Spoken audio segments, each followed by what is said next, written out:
Bonjour et bienvenue dans cette nouvelle vidéo. Aujourd'hui, je vous propose un exercice de physique, notamment en mécanique cinématique.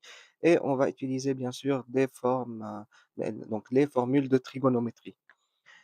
Je vais dire un grand merci à MathIngé, dont vous pouvez trouver son profil sur Instagram, qui m'a proposé cet exercice et qui m'a donné bien sûr la permission d'en faire une vidéo.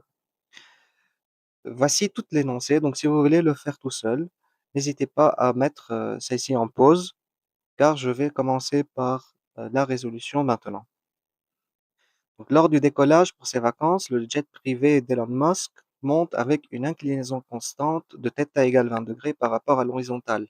Sa vitesse sur la trajectoire qui est rectiligne est maintenue constante.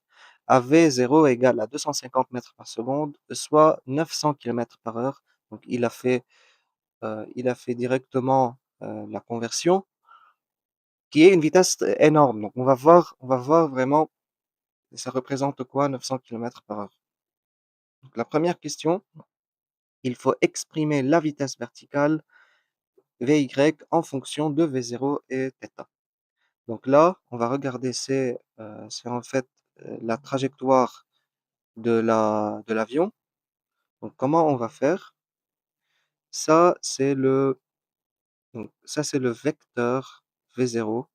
Et avec ces projections des axes, donc là c'est la projection en X et là c'est la projection en Y. Donc comme d'habitude sur cette chaîne, on va faire les fonctions trigonométriques, mais avant, ça c'est l'angle θ, et là également on a l'angle θ. Alors, sinus θ égale à quoi? Égale au côté opposé qui est Vy sur l'hypoténuse V0. Donc voilà, donc euh, si je vais écrire ici, donc je vais réécrire que sinus θ égale à Vy sur V0. Alors Vy est tout simplement V0 fois sinus θ. Et on peut s'arrêter ici. Pourquoi? Parce que on veut exprimer en fonction de V0 et θ, et c'est ce qu'on a fait. Donc je vais encadrer. Deuxième question, il faut calculer la distance totale S parcourue par l'avion le long de sa pente de montée pour atteindre l'altitude de croisière qui est h égale 10 km. Donc S c'est quoi en fait? S c'est toute cette distance ici. S est cette distance. Donc qu'est-ce qu'on va faire? Je vais tout d'abord effacer tout ça pour le moment. Et j'aimerais bien dessiner le grand rectangle, ou bien, pardon, le grand triangle rectangle ici. Donc là, on a bien un angle droit. Et j'ai ici l'angle θ. Ça, c'est S que j'aimerais bien trouver. Ça, c'est la distance parcourue selon les abscisses. Ça, c'est l'altitude de 10 km. OK? Alors, puisque je n'ai pas exactement cette distance, je vais utiliser également les équations de trigonométrie pour dire que sinus θ égale à, peut-être en blanc, l'opposé qui est en fait la distance h sur l'hypoténuse S. Or, moi, je cherche S, donc là, je vais les réécrire alors, que sinus θ égale à h sur S. Alors, S égale tout simplement h sur sinus θ en utilisant donc les équations de trigonométrie. Je remplace h par 10, donc sinus 20. Je vais obtenir la valeur à peu près de 29,238 km.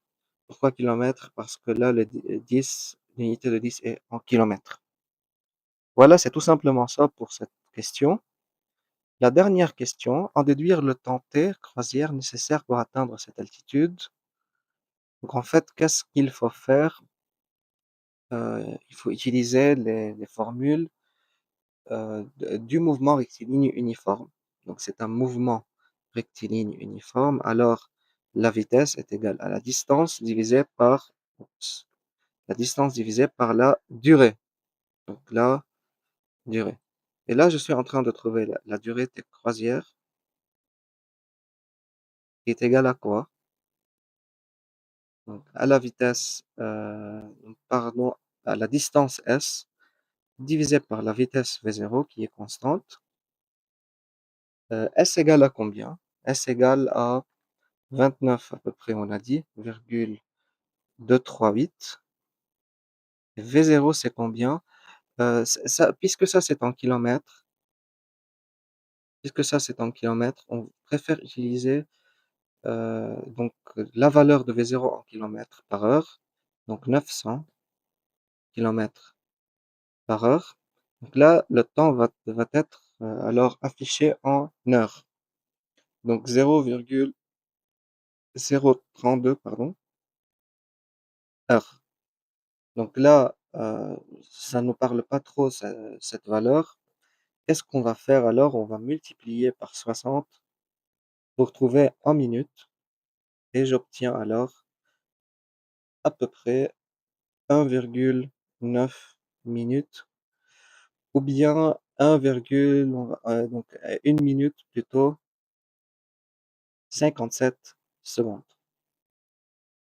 Voilà. Puisque c'est une courte vidéo, donc j'ai terminé, je propose une question supplémentaire. Je veux essayer de trouver euh, l'abscisse ici. Donc l'abscisse, donc la distance en fait parcourue, la distance horizontale.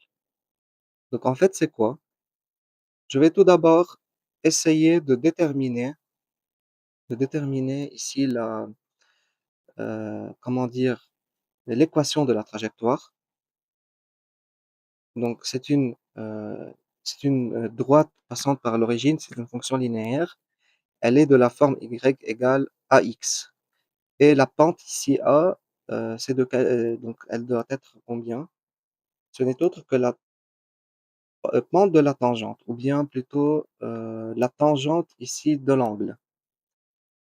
Donc j'aurai alors y égale à tangente θ x.